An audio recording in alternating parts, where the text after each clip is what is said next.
Hacia el final del siglo XV, los mexicas o aztecas habían impuesto su poderío mediante una alianza con señoríos vecinos desde el actual centro de México.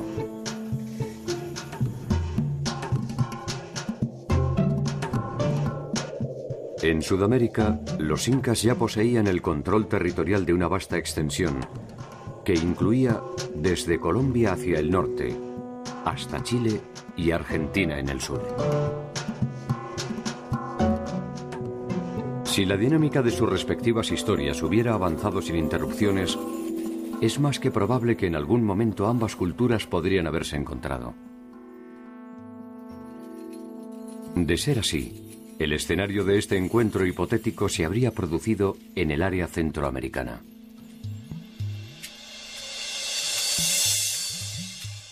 El destino, o la casualidad, nos ha privado de ese memorable momento. Cuzco y Tenochtitlan, las dos ciudades más poderosas de su tiempo enfrentadas o hermanadas en un presente común.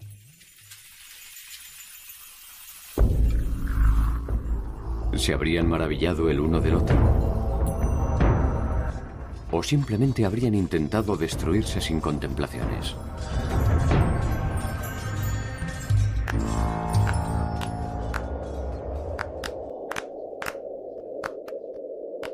Un hecho inesperado abortaría este escenario posible. El inicio de la invasión europea. En muy poco tiempo, cientos de culturas diferentes debieron homogeneizarse en un solo mundo, olvidando su pasado casi por completo.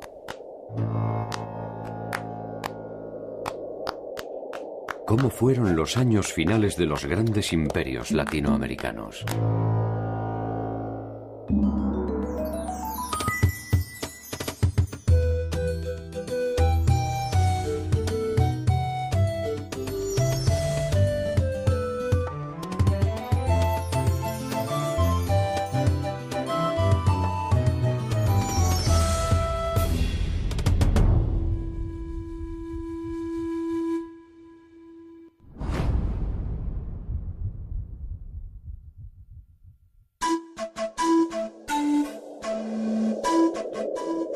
El llamado descubrimiento de América es probablemente uno de los eventos más extraordinarios de la historia de la humanidad.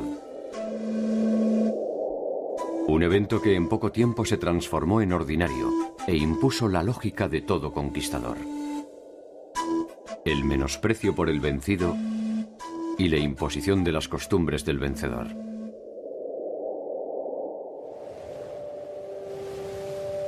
En 1511, un barco que tenía como destino las costas de Santo Domingo naufragaba en Centroamérica. 20 supervivientes llegan a la costa de una provincia maya. Algunos mueren de hambre. Otros son capturados y sacrificados. Solo 2 sobreviven: Jerónimo de Aguilar y Gonzalo Guerrero. Gracias a ellos, los mayas comienzan a conocer algunas particularidades de la cultura europea. Ninguno de los dos sospechaba que el periplo que habían iniciado era apenas el principio de una historia que tendría como escenario principal la mítica ciudad de Tenochtitlan. Tenochtitlan fue una ciudad fundada por los aztecas en un islote del lago de Texcoco en el año de 1325. La ciudad de Tenochtitlan llegó a ser una de las maravillas del Nuevo Mundo. Se calcula que llegó a tener entre 150 y 200,000 habitantes. Ellos fueron grupos que ya habían estado en las cercanías del lago buscando un lugar de establecimiento y escogieron este lugar porque era un lugar privilegiado para la defensa militar. El islote se ubicaba en el centro del lago y con esto iba a tener una enorme ventaja a nivel del control del comercio y la circulación de las canoas. La ciudad como islote estaba unida a la tierra firme por medio de 4 grandes calzadas y luego una gran calzada dique, la cual es una obra de ingeniería mayor que hicieron los mexicas en la época ya de esplendor de su cultura. En estas calzadas dique había tramos en los cuales eran interrumpidos por huecos y se ponían puentes móviles y entonces en casos de ataques militares se recogían estos puentes móviles y se podía así aislar la ciudad como un islote verdadero. Desde ese pequeño islote, Tenochtitlan habrá de crecer hasta desarrollar el imperio más vasto del México antiguo. El líder supremo de Tenochtitlan se conocía bajo la denominación de Huey Tlatoani. Izcoatl es reconocido como Huey Tlatoani alrededor de 1427 y es con él cuando los mexicas logran una independencia como señores y forman una alianza con el señor de Texcoco y el señor de Tlacopan. Esta alianza es conocida como la Triple Alianza. Esta unión, digamos, de fuerzas entre estos tres grandes señoríos del centro de México va a lograr una expansión a lo largo de todo Mesoamérica. Finalmente, Tenochtitlan queda arriba de los otros dos como el que recibe y controla mayor número de pueblos y mayor número de tributos.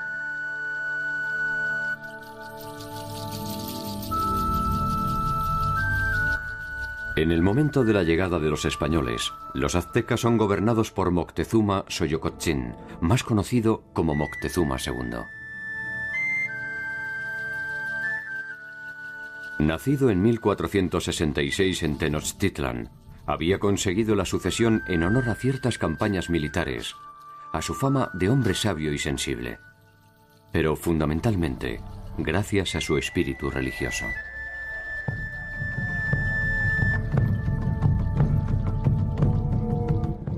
Moctezuma influye en la elección de los gobernantes vecinos. Avanza sobre los pueblos sometidos intensificando la captura de los prisioneros para los sacrificios y exige tributos cada vez mayores.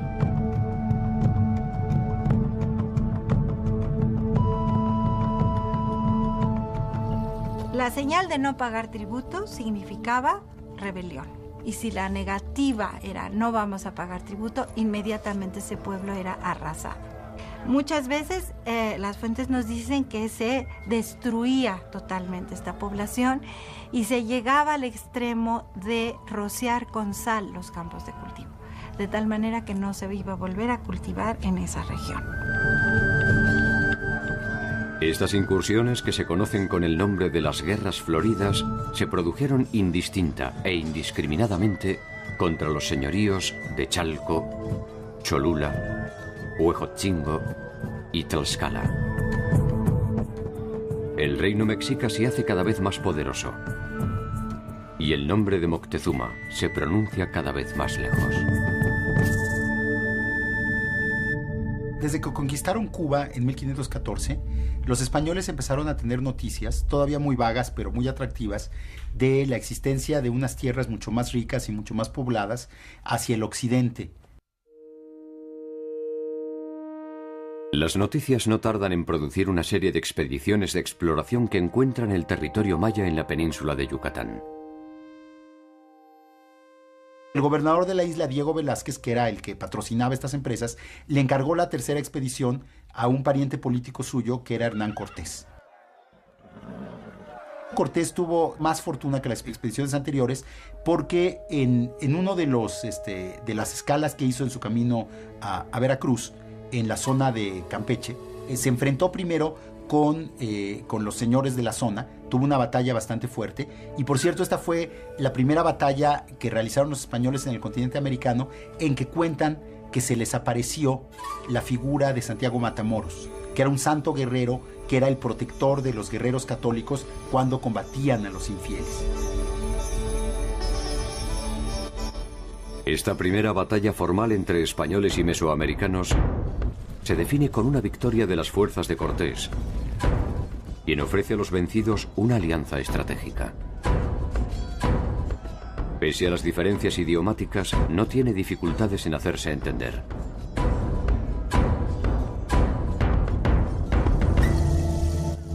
Cualquiera puede comprender el lenguaje de la victoria.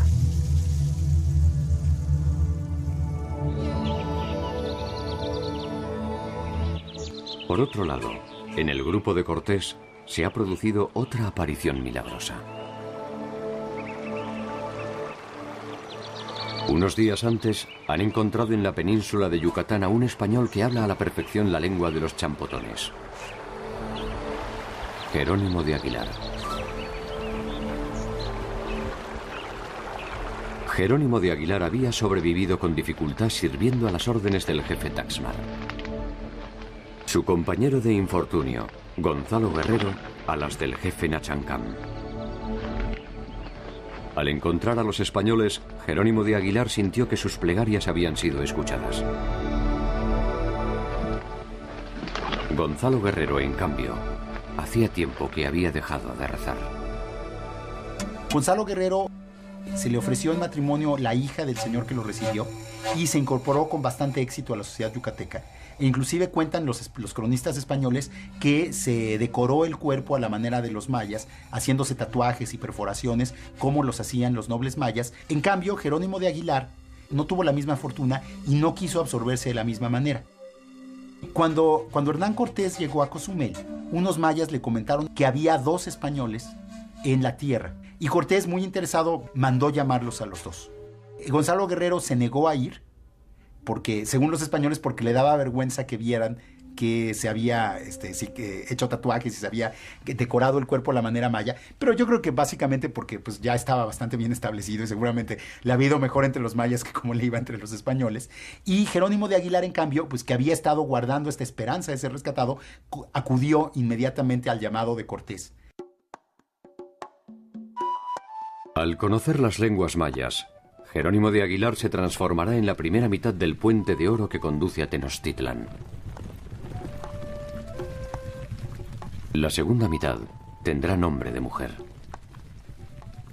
Entre los regalos que Cortés recibe de los champotones, hay algunos sirvientes y un grupo de mujeres cautivas que los acompañarán. Entre ellas está Malinche, o Doña Mariana, como la llamarán los españoles. Malinche no solo habla maya, sino también náhuatl, la lengua de los mexicas. Ella, antes de ser esclava, había sido hija de un gobernante. Como fue educada en una corte, en un ambiente de un gobernante, yo creo que Malinche, una de las grandes ventajas que le dio a Cortés es que conocía el protocolo, las reglas de la política indígena. Y ese tipo de interpretación cultural, que va mucho más allá de lo lingüístico, también debe haber sido clave para el papel que jugó la Malinche. Entonces, por medio de Jerónimo de Aguilar, que traducía del español al maya, y de Malintzin, que traducía del maya al náhuatl, ya Cortés podía tener una cadena de comunicación más o menos eficiente. El Códice Florentino ofrece una imagen posible de Jerónimo de Aguilar. Podría ser uno de los pocos españoles que aparecen en torno a Malinche cuando oficia como traductora. La imagen de Gonzalo Guerrero, en cambio, exige una construcción conjetural. Gonzalo Guerrero se tatuó las manos, se horadó nariz y orejas y se unió a una mujer maya con la que tuvo descendencia. Cuando las expediciones españolas posteriores intentaron conquistar Yucatán, en los años 20 y 30, unos 10 años después, combatió al lado de los mayas contra los españoles.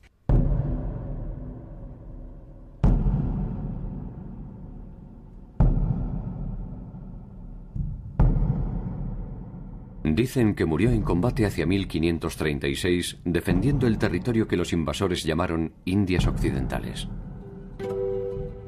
Se trata apenas de una muerte más que pudo pasar desapercibida en el contexto de tantas batallas. Su pequeño gesto puede ser sometido a diferentes interpretaciones. Pudo tratarse de un hombre ambicioso que solo se apresuró a tomar su parte del botín. Pudo tratarse de un hombre despreciable que en una encrucijada eligió traicionar a sus propios compañeros.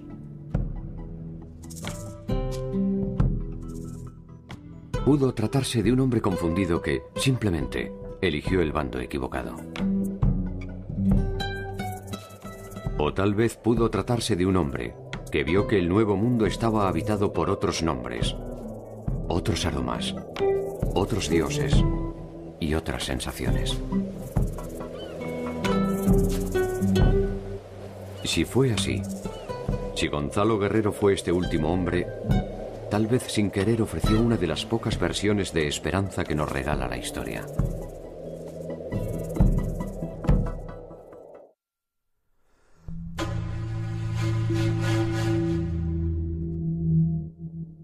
Desde que Moctezuma supo que Cortés había puesto pie en tierra firme, siguió meticulosamente cada uno de sus pasos y se enteró de sus victorias militares y sus pequeñas alianzas.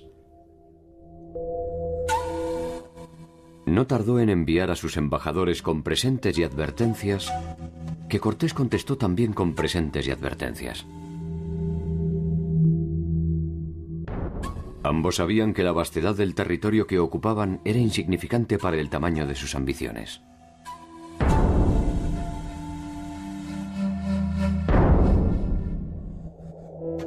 Moctezuma espera en Tenochtitlan y debe soportar una clara muestra de la irreverencia de Cortés, quien en su propio territorio se anima a fundar la ciudad de Veracruz. Desde allí, Cortés iniciará el viaje que lo conectará con sus principales aliados, los tlaxcaltecas. Tlaxcala aparece siempre como un señorío independiente que se rebela ante el control de los mexicas, pero que los mexicas los tienen cercados. A mí me parece a veces que era un poco un juego político, ¿no? Porque estas guerras, ¿no? Estas ya las llamadas guerras floridas, que eran con el objetivo de obtener cautivos para los sacrificios, ¿no? Entonces como que me da la impresión a veces que era como una especie de arreglo, ¿no? Entre ellos, porque uno no puede entender cómo si habían logrado conquistar y someter a pueblos tan lejanos, no podían someter a Tlaxcala.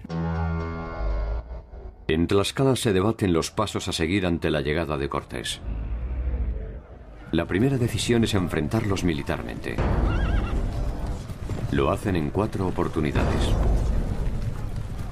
En 4 oportunidades son derrotados.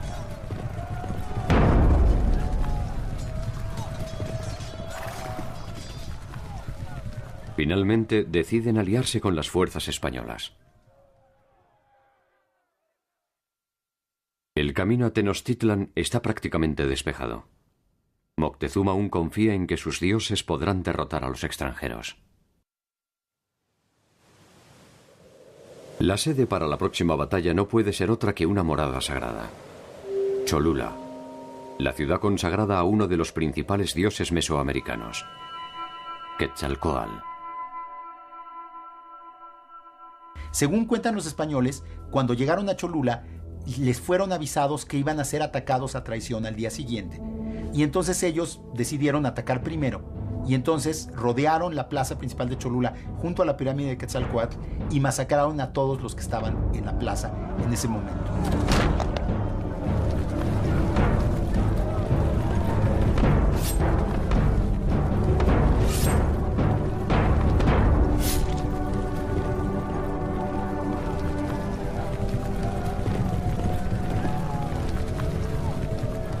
No sabemos cuántos fueron los muertos, deben haber sido centenares, inclusive millares de personas, pero el impacto psicológico de esta matanza en un santuario, en el principal santuario de Mesoamérica, fue brutal en toda la tierra. El impacto estremecedor no tardó en imponerse en todo el territorio. Las especulaciones se acabaron repentinamente. No importaba ya quiénes eran los recién llegados. Tampoco si su naturaleza era divina. El tiempo de los dioses originarios había terminado. Y la cruz de los cristianos se multiplicaba en las cimas de los templos mesoamericanos.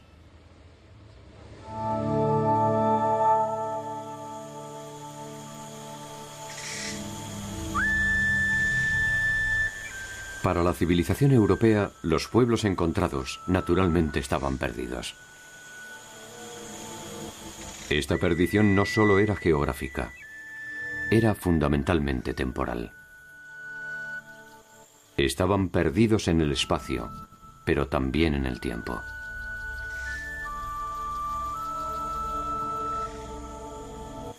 Una de las tareas que se impusieron era la de traerlos hasta el presente. La evidencia de este atraso fue variada. La ausencia de escritura, una supuesta inocencia original y una aparente barbarie. Los indios deben viajar hacia una nueva condición desconocida. Este tránsito de la condición de indio a campesino, que es un tránsito que tiene que ver con las condiciones sociales, económicas y culturales de la población, se da dentro del contexto de la colonia. Todos comienzan a ser tributarios, todos comienzan a ser los sectores inferiores de la sociedad y la condición cultural de indio comienza a ser considerada una condición prohibida. Se prohíbe el uso del idioma, se prohíbe el uso de ciertas indumentarias que representaban la cultura propia.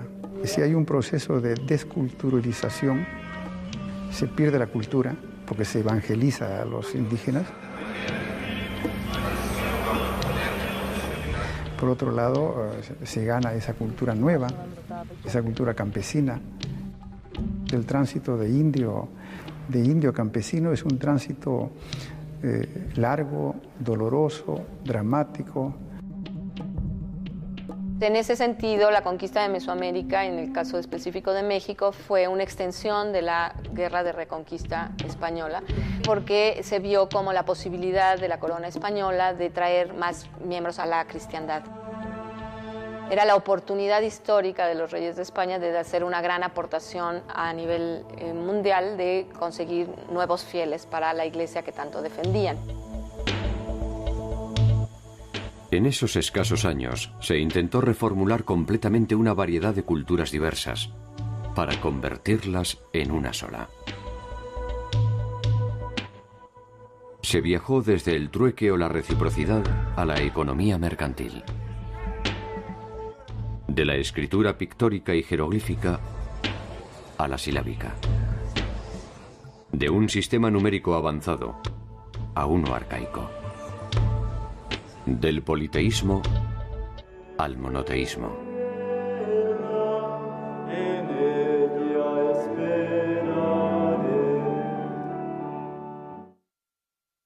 Las sociedades europeas y las orientales realizaron ese mismo viaje en algo más de 3000 años. Las latinoamericanas, con avances y retrocesos, debieron incorporar ese nuevo modelo sin contemplaciones. 3000 años equivalen a 40 generaciones. El promedio de vida de un hombre en América no superaba los 50 años. Más de 40 generaciones debieron ser vividas en una sola vida. Un salto desgarrador en el tiempo realizado por el impulso de las armas, y cuyo pasaje fue abonado sobradamente en peso de oro. Evidentemente fue un impacto entre dos culturas que en muchos sentidos al principio no se entendieron o hablaban dos lenguajes completamente distintos, no solo a nivel lengua, sino a nivel de conceptos, de formas de resolver las cosas, de forma de enfrentarse al mundo. La empresa de la conquista, impulsada principalmente por España y Portugal, germina desaforadamente en una serie de razones concurrentes. La consolidación del poder político de los monarcas mediante la expansión territorial. La búsqueda de nuevos mercados. La multiplicación del comercio y la reafirmación de la fe católica. El poder político garantizaba la profesión de la fe. La Santa Sede legalizaba la apropiación de los territorios. Y los grupos económicos financiaban la empresa que tomaba posesión de lo ajeno en nombre del rey.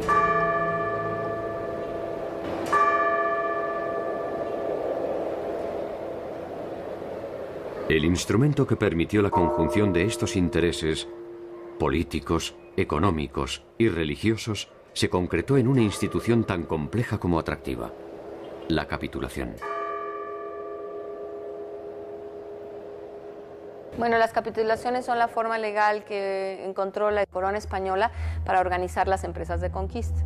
En estas capitulaciones se establecía con precisión cuánto aportaba cada quien, cuáles serían las condiciones básicas de organización de la expedición, y también se establecían con bastante nitidez lo que se comprometía la propia corona. La corona no podía financiar todas estas expediciones, tanto de descubrimiento como de conquista, y establecía claramente sus ganancias, y sus aportaciones y las obligaciones que tendría que tener los conquistadores, que como en una sociedad anónima unían sus capitales para cubrir el riesgo. Ellos eran los que realmente corrían con el riesgo de que la empresa fuera infructuosa y perder sus capitales.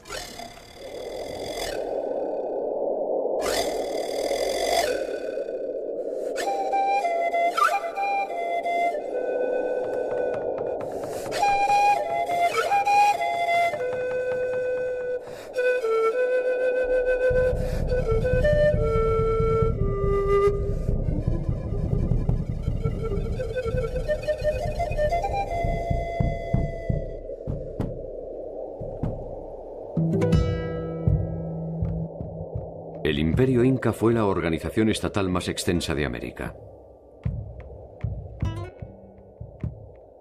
Había nacido, como Roma, entre los límites de una pequeña ciudad, Cuzco, y se había extendido absorbiendo y conquistando a diferentes pueblos que pasaron a formar parte de una sola identidad.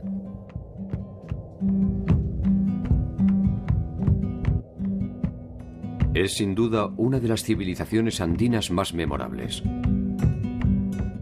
Sus ejércitos llegaron a contar con decenas de miles de hombres. Sus ciudades fueron refinadas y monumentales. Su red de caminos se calcula en más de 20.000 kilómetros. Y su población se ha estimado entre los 12 y 30 millones de habitantes. Es una sociedad muy compleja. Sí, eso es la parte económica y la parte social.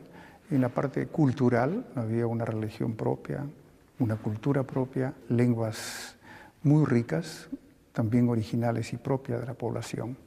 Esa existencia de una totalidad hace que el mundo andino pudo funcionar como una república aparte, con sus propios valores. El nombre con el que los incas identificaban a su territorio era el de Tahuantinsuyo, y estaba dividido en 4 grandes suyos o regiones. Chinchaisuyo hacia el norte, Contisuyo al oeste, Antisuyo al este y el Collasuyo al sur. La referencia a partir de la cual se realizaba esta división era su capital, Cuzco. Una sucesión de hechos inesperados cambiaría el equilibrio del Estado inca. Hacia 1493 se inicia el gobierno de Huayna Cápac. Si bien la sede del Estado inca fue históricamente Cuzco, Huayna Cápac había fijado su residencia en Quito, desde donde consolidó sus conquistas hacia el norte. La importancia de Cuzco se va debilitando, y las posibilidades de expansión del Estado inca se consolidan hacia el norte en detrimento de las áridas y empobrecidas tierras del sur.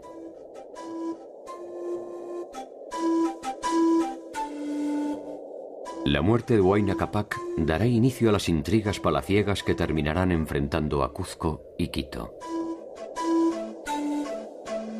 Las sucesiones incas son muy tumultuosas, con muchos asesinatos, intrigas, porque no había lo que hay en Europa, la primogenitura. Entonces era un número limitado de candidatos y había que escoger entre esos limitados candidatos. De ahí que vienen crímenes, pasiones, y se matan y hacen de todo.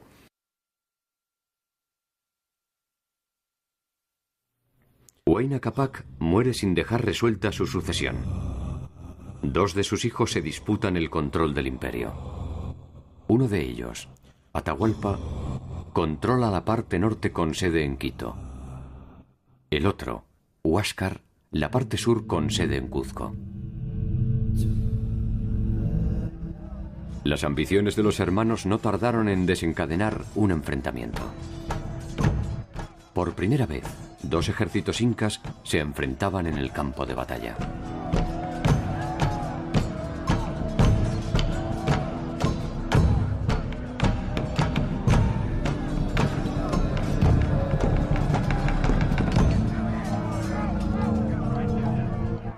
Atahualpa saldrá vencedor de la contienda y Huáscar será ejecutado en las inmediaciones del río Yanamayo.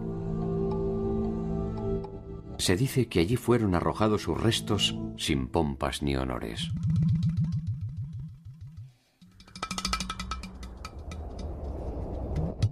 Atahualpa apenas puede saborear su victoria.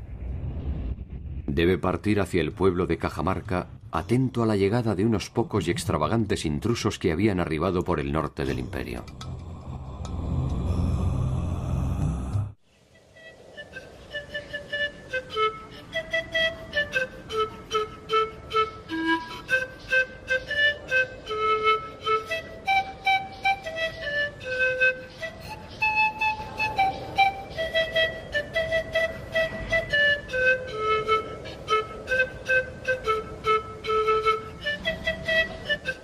Cajamarca está ubicado en el extremo norte del actual territorio del Perú.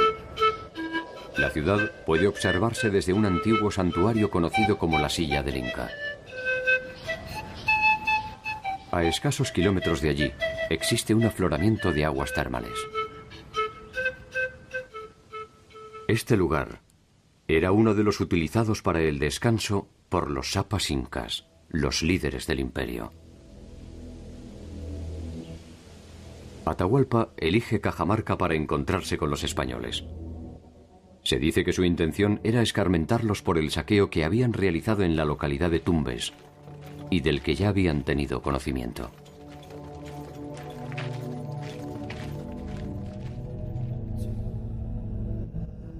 Al frente de las fuerzas españolas iba un tal Francisco Pizarro, encomendero y exalcalde de Panamá, hijo natural de Gonzalo Pizarro Rodríguez. Los españoles que conquistaron primero América Central y el estrecho de Panamá, poblaron Panamá hacia 1510, 11, 12, 13.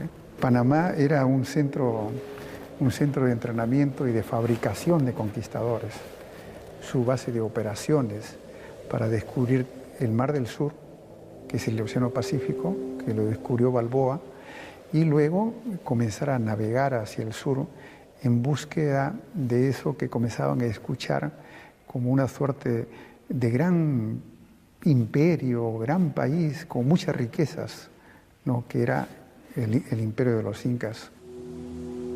Tuvieron que pasar 20 años para llegar a poder acercarse a las costas de Tumbes. En ese periodo muchos conquistadores se entrenaron en Panamá y uno de ellos fue Francisco Pizarro, que llegó bastante joven y estuvo en Panamá como 10 años y llegó al Perú cuando él tenía 52 años. Pizarro fue un conquistador auténtico, analfabeto, soldado de los 15 años y conquistador a los 52 años de un imperio indígena. Francisco Pizarro, Diego de Almagro y Hernando de Luque son los principales asociados de la empresa que terminará invadiendo el imperio inca, merced a la capitulación de Toledo otorgada por Carlos V en 1529. Cuando Pizarro llega con sus vanguardias, tenía mucha información al respecto. Cuando había llevado a indígenas a Panamá para que les informen y para que aprendan la lengua de los conquistadores, que nunca la llegaron a aprender bien. Atahualpa había logrado recientemente el control absoluto del imperio. Los españoles no eran más que una comitiva reducida que no ofrecía en principio una amenaza concreta.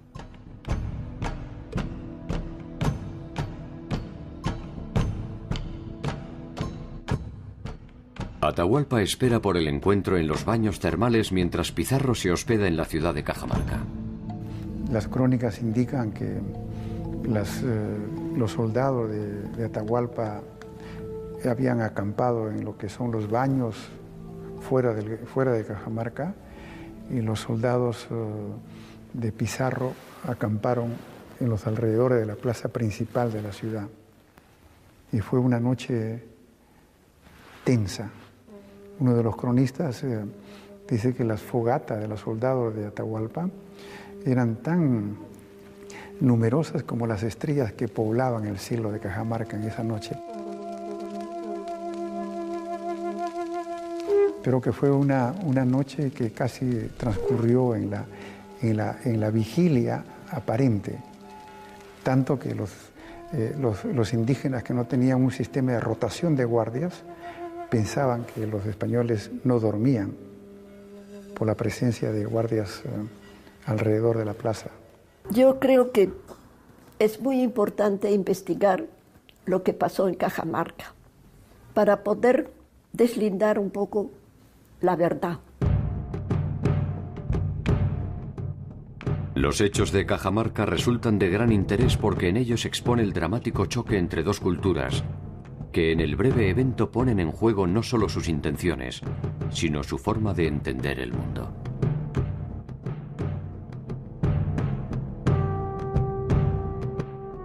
En esa particular sucesión de gestos y reacciones, se desnuda la naturaleza de la Trinidad que dio impulso a la conquista: la espada, la fe y, fundamentalmente, el oro. Y por la tontería de Atahualpa, que quería ver de cerca a estos que vinieron antes del segundo viaje de Pizarro y que se fueron. Entonces tenía miedo que se fueran otra vez y no los había visto. Entonces ordenó que subieran hasta Cajamarca. Los generales le dijeron, sería mejor que en un desfiladero aventamos piedras, grandes galgas, piedras enormes, para liquidarlos. Y no quiso.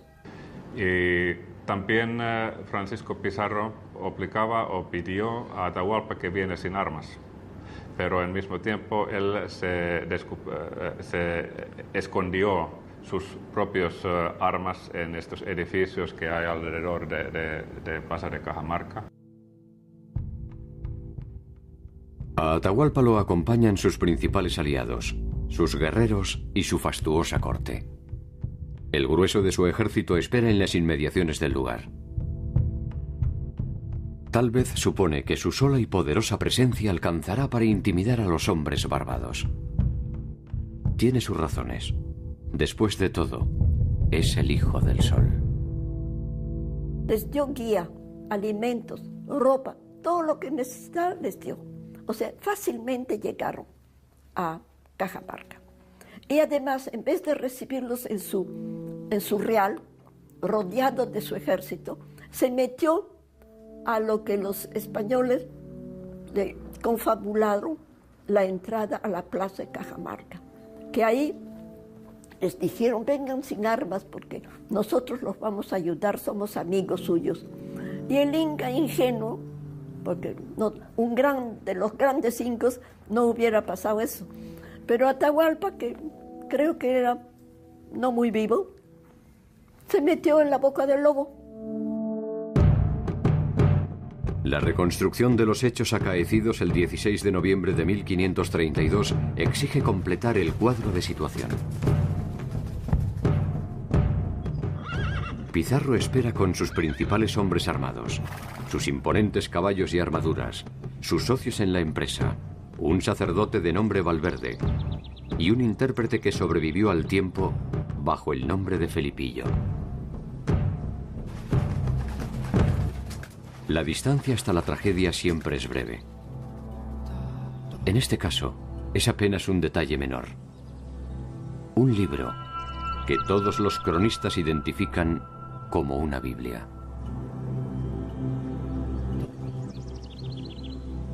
Francisco de Jerez integra las fuerzas de Pizarro. A él le debemos la primera versión de los hechos de Cajamarca. Jerez fue testigo presencial del hecho y tal vez por eso su versión es la menos inocente. Atahualpa, intrigado por el dios al que dicen representar los intrusos, indaga sobre las costumbres de los cristianos. Fray Valverde entonces comparece y le explica por intermedio de Felipillo que hay un único Dios verdadero y que Él viene en su nombre. Previsiblemente, Atahualpa descree de un mensaje tan abominable y pide alguna prueba de su existencia. Fray Valverde no tiene otro milagro para ofrecer que su modesta Biblia. Con eso solo, le pide que se convierta a una nueva fe mediante el requerimiento. El requerimiento es la condición de que antes de atacar a un pueblo, el conquistador en turno tiene que ofrecerles, tiene que requerirles subordinarse pacíficamente al rey de España. Lo que pasa es que evidentemente a pueblos que no hablaban el idioma, que no entendían el concepto de dominación, etcétera, hablarle eso, por supuesto, nunca aceptaron el requerimiento, pero sí ya se había cumplido con la fórmula legal de haberlo ofrecido primero. Y entonces, en ese sentido, ellos aparecían como atacados, a pesar del ofrecimiento. Atahualpa tuvo en sus manos por primera vez un libro y, según dicen, esperó infructuosamente que de allí saliera la palabra de Dios. Jerez refiere que Atahualpa arrojó la Biblia con desprecio y que Pizarro ordenó el ataque para lavar la afrenta. Atahualpa nunca hubiera esperado un ataque directo sobre su persona. Es atrapado y su guardia y comitiva personal se desbandan, conmocionados bajo el fuego de los cañones. Sobre la plaza de Cajamarca quedan sembrados los cadáveres que dejó la contienda. Se produjo una suerte de violenta estampida de la población indígena y de disparos de españoles que terminaron con la vida de muchos indígenas, que murieron más por la estampida que por el enfrentamiento militar con los españoles. Entonces, lo que era un encuentro de dos grupos y donde las intenciones políticas de Atahualpa era recibirlo pacíficamente para poder, con el apoyo de los españoles que llegaban, poder pacificar y reinar mejor sobre un territorio dividido, se convirtió en un enfrentamiento y luego en la captura de él y al año siguiente en su ejecución.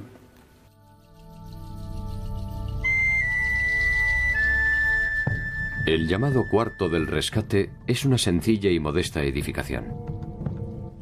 Allí cumple su encierro Atahualpa, quien en un nuevo alarde de su poder ofrece llenar el lugar de su cautiverio hasta donde llega su mano extendida por encima de la cabeza, por una vez con oro y por dos con plata, a cambio de su libertad.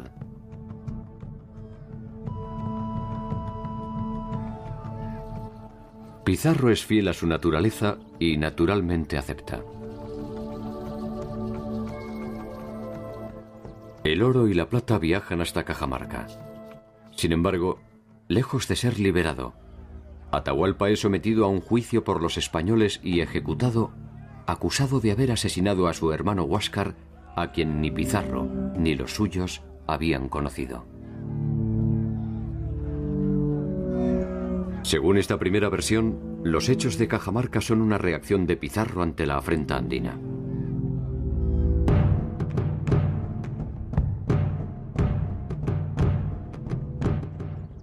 Guamán Poma fue un cronista indiano posterior que refiere también los eventos de Cajamarca según su visión del mundo. Su versión resulta similar, solo que en ella no se trata de una reacción espontánea de Pizarro, sino de una reacción provocada deliberadamente por Fray Valverde. Al parecer, Pizarro se habría negado a atacar a Atahualpa, y solo lo hizo ante la insistencia de Valverde, quien no estaba dispuesto a perdonar una afrenta a su Dios.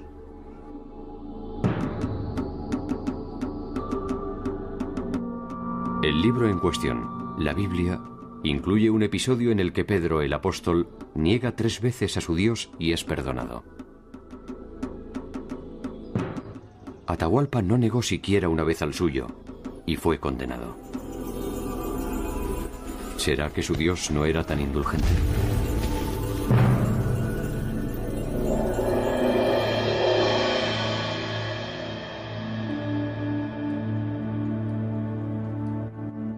Tito Cusi Yupanqui fue uno de los últimos soberanos incas, y en otro relato incorpora una nueva evidencia para reconstruir la escena. Cusi Yupanqui refiere que por 2 veces los españoles rechazaron la bebida que Atahualpa les ofrecía en señal de reciprocidad y que por tal motivo rechazó la Biblia y originó el ataque.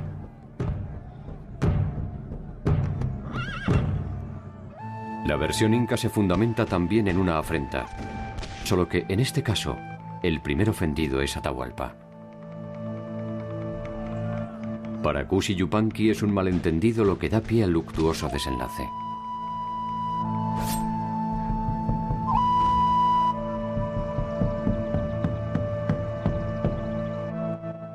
Otra versión corresponde al inca Garcilaso, quien tenía por padre a un español y por madre a una inca.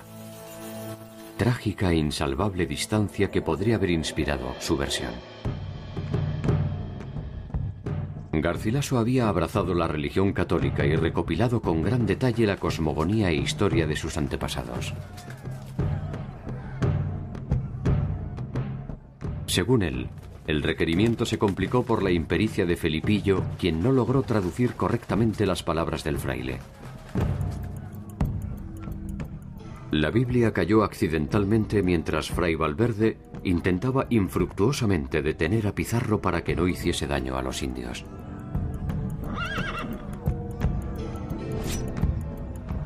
Se trató aquí tan solo de un accidente.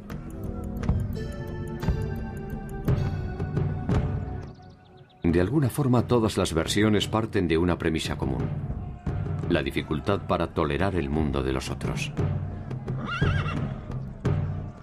En defensa del líder andino pueden esgrimirse algunas razones de peso. Su legitimidad está sustentada en su origen divino. ¿Cómo se le dice al hijo de un dios que su padre es un fraude? ¿Por qué un emperador debería obedecer a un capitán? ¿Con qué imprudencia se propone la conversión de un reino en un solo acto? Las preguntas no hacen otra cosa que embarullar lo simple. Las 4 historias terminan con los incas muertos y un cuarto lleno de oro. Cuando Atahualpa enteraba que los españoles quieren oro y plata, prometió llenar 2 edificios grandes, otro con oro, otro con plata, en condición que después Pizarro lo podría dejar en libertad. Pero lo que pasó que cuando el rescate estaba cumplido, las autoridades, quien estaba con Pizarro, representantes del rey de España, obligaron a Pizarro a matar a Atahualpa.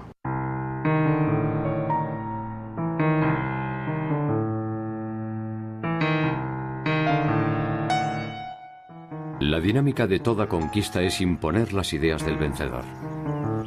En ese sentido, las fuerzas europeas no se diferenciaban sustancialmente de los ejércitos de Moctezuma o de Atahualpa. El triunfador se define por el resultado de las armas, pero la derrota siempre es de naturaleza espiritual. Los dioses mesoamericanos y andinos fueron los primeros derrotados. Y este quiebre en las creencias de los pueblos originarios contribuyó al derrumbe de sus estructuras políticas y sociales.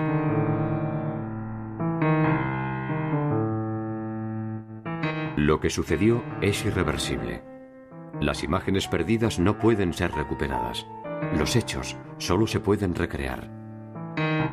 Los rostros apenas se pueden presumir. Todos son fragmentos de la verdad. Los que no estuvimos, solo podemos despertar de nuestra ignorancia para descubrir nuestra memoria. Puede que sea suficiente. A veces lo es.